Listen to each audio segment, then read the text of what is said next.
Welcome! Today we're going to be doing the LEGO Classic 11006. We're going to be doing this little train right here. And we're going to start off with this 4x2 brick.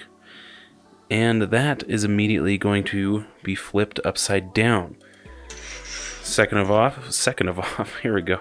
Second, we put these guys on there, these little, it's like a 2x2 little wheel things right there on the bottom.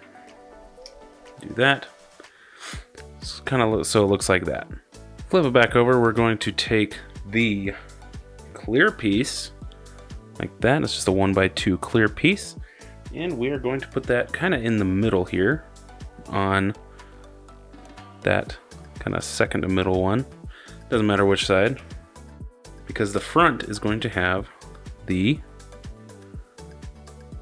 little one piece. It's kind of like, I don't know, it's like a 2x2, but just with the one in the middle.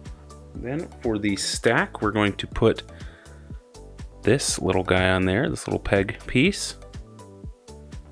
That's going to go right there. And then we're going to put a little roof on this little guy, kind of going backwards, like a backwards ball cap. It's going to go like that. Now the train needs some smoke. It's a coal locomotive.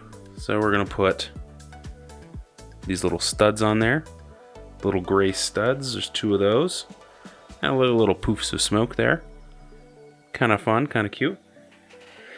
And lastly, we're going to put on these kind of wheel looking things. They're like little top hats, but they've got the little plus in the middle there. And those are going to go this disc side down onto this little guy here, and like that, like so. And then we're going to do it for all four of them.